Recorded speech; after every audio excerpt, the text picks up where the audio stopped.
And ಈಗ KYC ಮತ್ತು bank details ಹೇಗೆ ಅಪ್ಡೇಟ್ ಮಾಡೋದು, ಓಕೆ, ಅದನ್ನು ಸಿಂಪಲಾಗಿ ಶೋ ಮಾಡ್ತೀನಿ. ಜಸ್ಟ್ ಏನಿಲ್ಲ, foreverliving.com ಹೋಗಬೇಕು. ಇಲ್ಲಿ ವೆಬ್ಸೈಟ್ ಮೇಲೆ ಕ್ಲಿಕ್ ಮಾಡಬೇಕು ಪ್ರಾಪರಾಗಿ, ಜಾಯ್ನ್ ಅಲ್ಲ ವೆಬ್ಸೈಟ್ ಮೇಲೆ.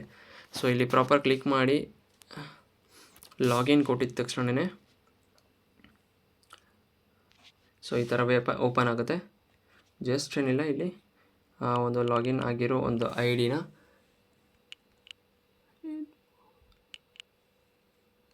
ಸೊ ಮೆನ್ಷನ್ ಮಾಡಿ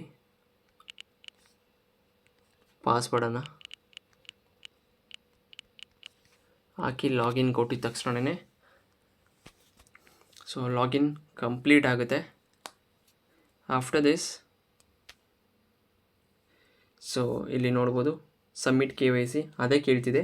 ಸೊ ಇಲ್ಲಿಂದಲೇ ಸಬ್ಮಿಟ್ ಮಾಡ್ಬೋದು KYCನ, ಅದರ್ವೈಸ್ ರಾಂಗ್ ಕೊಟ್ಟು ನಾರ್ಮಲ್ ಈ ಥರ ಒಂದು ಪೇಜ್ ಓಪನ್ ಆಗುತ್ತೆ. ಮೈ ಅಕೌಂಟ್ಸ್, ಇಲ್ಲಿ ಮೈ ಅಕೌಂಟ್ಸ್ ಅಂತ ಕೇಳ್ತಿದೆ ಆಪ್ಷನ್. ಇಲ್ಲಿ ಹೋದ್ಮೇಲೆ KYC ಡಾಕ್ಯುಮೆಂಟ್ಸ್ ಅಂತ ಇದೆ, ಸೆಕೆಂಡ್ ಆಪ್ಷನ್ ಕ್ಲಿಕ್ ಮಾಡಿ. ಸೊ ಇಲ್ಲಿ ಬರ್ಬೋದು, ಇಲ್ಲಿ ನೀವು ಯಾವ್ದಾರು ಬೇಕಾದ್ರೂ ಸೆಲೆಕ್ಟ್ ಮಾಡ್ಬೋದು. Passport, bank passbook, driving licence, voter ID and Aadhaar card.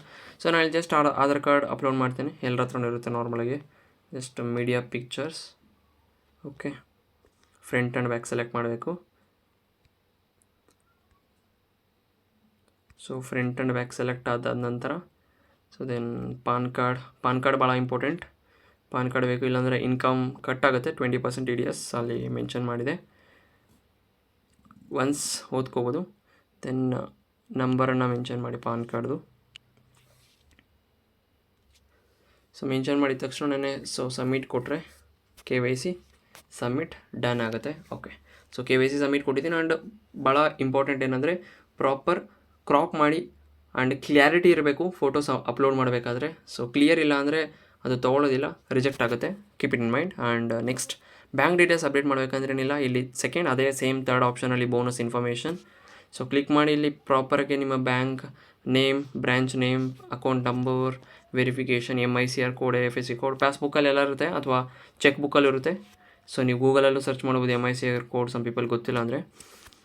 And ಇಲ್ಲಿ ಬ್ಯಾಂಕ್ ಪಾಸ್ಬುಕ್ದು ಫಸ್ಟ್ ಫೋಟೋ ಕ್ಲಿಯರಾಗಿ ಕ್ರಾಪ್ ಮಾಡಿ ಸೇಮ್ ಲೈಕ್ ದಟ್ ಅಪ್ಲೋಡ್ ಮಾಡಿ ಸೇವ್ ಮಾಡಿಕೊಂಡು, ಓಕೆ, ಅಪ್ಲೋಡ್ ಕೊಟ್ಟು ಆಮೇಲೆ ಸೇವ್ ಕೊಟ್ಟರೆ ನಿಮ್ಮದು ಅಪ್ಡೇಟ್ ಆಗುತ್ತೆ ಬ್ಯಾಂಕ್ ಡೀಟೇಲ್ಸ್. ಓಕೆ, ಆ್ಯಂಡ್ ಒಂದೇ ಸರಿ ಕ್ಲಿಕ್ ಮಾಡಿ ಸೇವ್ಗೆ, ಪದೇ ಅಲ್ಲ. ಓಕೆ, ಸೊ ದಟ್ ಎರೇಸ್ ಆಗಿಬಿಡುತ್ತಿಲ್ಲ ಅಂದರೆ ಅದೊಂದು ಪ್ರಾಬ್ಲಮ್ ಆಗಿಬಿಡುತ್ತೆ. Okay, keep it in mind, that's all. So this is what, ಈ ಥರ ಒಂದು ಪ್ರೋಸೆಸ್ಸಿಂದ ಸಿಂಪಲಾಗೆ ಒಂದು ID ಕ್ರಿಯೇಟ್ ಮಾಡ್ಬೋದು. That's all.